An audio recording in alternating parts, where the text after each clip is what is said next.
Hey, Bless Tribe, it's Coach Jess. I just wanted to jump on really quickly. Y'all, it's cold outside. It is like cold. I think today, I think my car say it is 32 degrees, freezing. Okay, that's why I'm cold. It's freezing. So I'm hoping that you guys are staying warm. Continue to pray and be grateful that you don't have to worry about homelessness and things like that. And if you are, just know that God is a provider, okay? And I'm having to sit in that now, because although people may get on the internet and make it seem like they got all their needs met and everything is perfect, listen, people be needing help, okay?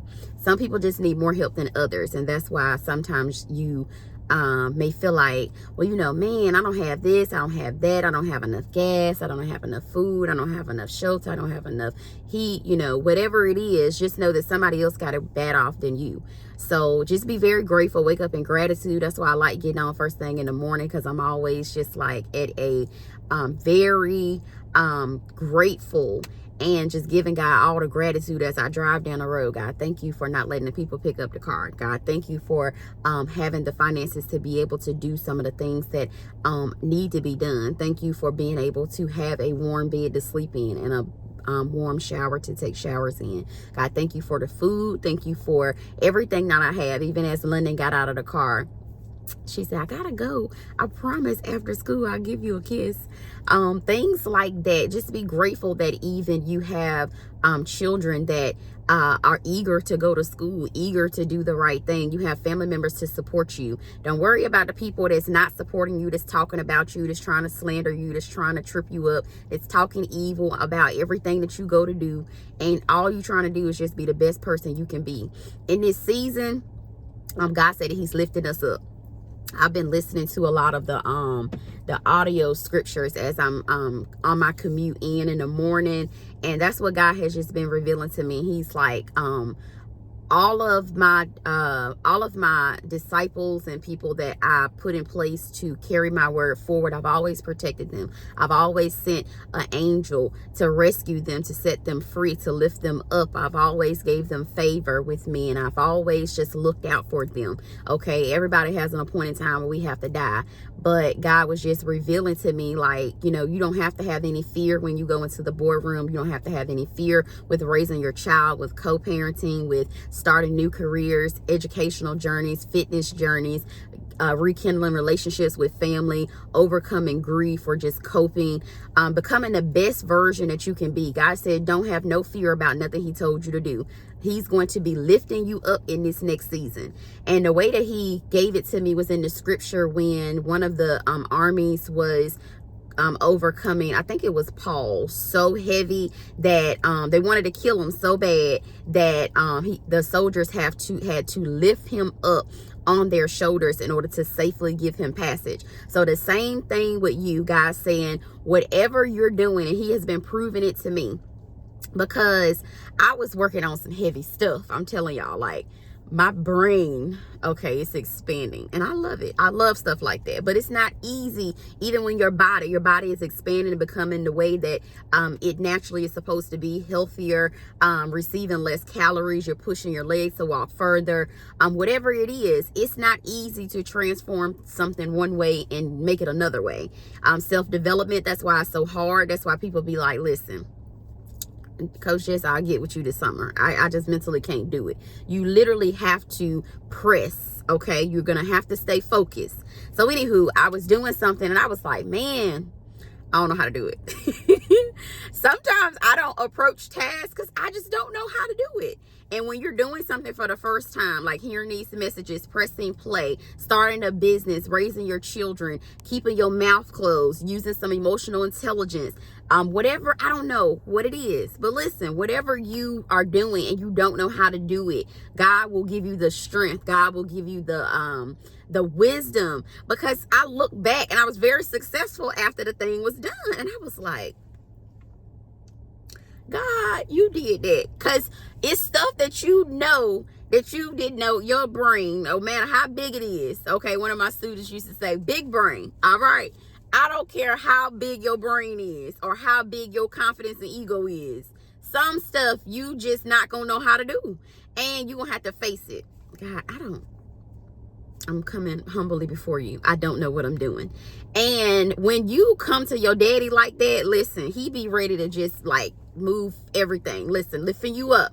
And it's not for your glory, it's for his glory. Because that when you look back, you're going to be able to say, nobody but God helped me purchase that house. Nobody but God helped me get millions of subscribers. Nobody but God helped me lose the weight. Nobody but God helped me forgive my mother and my father for the things that they done against me. Nobody but God allowed me to be the great co-parenter and be able to forgive and be able to love and be able to nurture family members who really don't fool with you, but you related to them by blood, so you can't do nothing else but love them with grace and just show them the love that God gave you.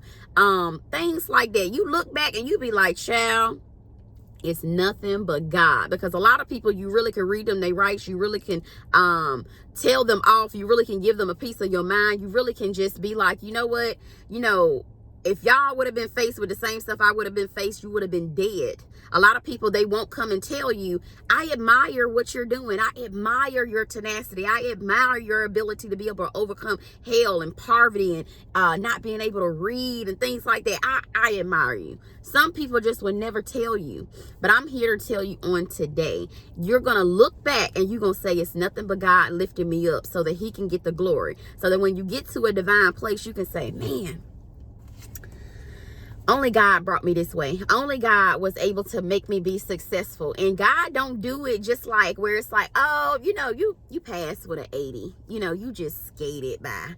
God make it where it's excellent. God make it where the house is so phenomenal. The business is thriving so abundantly. People know that God is with you. Even in the scriptures. That's why someday went before some of these judges. These judges was like, listen, count me out of doing these people wrong. Okay, y'all can do whatever y'all want to, but I'm not about to go down on this ship with y'all trying to persecute people who don't deserve it. Same thing with you. There's gonna be people that's gonna show you favor, and they're gonna be like, I'm not coming against that, because I knew her when she had low self-esteem. I knew her when she was working at making that $30,000. I went somewhere and somebody offered me a contract, and then they say, well, you know what? Just not too long ago, you was making $30,000. People will always see you at that income bracket. People will say, oh, well, you've been working on your that little channel, your little business, how your little house coming along, your little family. Listen, people will always see you in lack, in poverty, in less than them. They will always see you in your hell days, in your days where you didn't know yourself. You hadn't caught up to who God really birthed you to be. People will always try to keep you there. And when people tell you stuff like that, or when they say, you ought to be grateful for such and such, and don't try to do too much. Those type of people, you really do have to continue to press forward, and you got to continue to stay on God's mission, because God don't do little bitty sprinkles and little bitty surface stuff. God is a big God. He does things on massive levels. So your mind has to come up. Don't let people make you feel like just because you used to live in poverty, you used to stay in the projects, you used to get government assistance, you used to drive the hoopty, you used to be with the broke down man living in a broke down house, you used to be broke down internally, your body was broke down, your hair was all over your head, you didn't know how to dress, you didn't care, you didn't have no self-development, no self-esteem. People love to see you there. But I wanted to encourage you today. God said he's lifting you up, okay, so that he can get the glory. So when your skin begins to become flawless, when your business begin to thrive, when your husband come through the doors and he say, listen, I found the wife, okay, that God sent to me, and he treats you accordingly. When your kids begin to get in alignment, God was just wanting me to tell you all, he's lifting you up, and give him the glory when you get these things, because it's not if you're going to get them, it's just when. All right. But you have to begin to say, when people say, you ought to be grateful for your income increase. You do be grateful, but you know that the future that God has for you, some of the contracts that come, like, that won't work for where God is taking me. You got to do step by step. But of course, after you get certifications, after you get more development, you get more education, you get more experience in your field, you're expected. That's the confidence in you. That's the boldness that's in you. And that's the God in you, that you expect great things to come to you. You expect abundance to come to you. You expect for all the good that you're doing and being able to manage more. You expect more into your life. And people will say, well, a person like you, a person from Warrenton, North Carolina, a person from wherever you from in the backwoods, a person from domestic violence, and ain't nobody got nothing in your family and you're the only one doing it. You ought to be grateful for the little pennies that we're going to give you. You do be grateful. I started the video off with grateful. You are grateful, but don't let people keep you at a certain level. God is going to raise you up so that people know. I remember when, because only God could do that. Only God could do that. So I'm going to give you the scripture that he was telling me to tell you guys about. And it was basically when, I think it was, who was it? It was Peter, Paul, and Silas.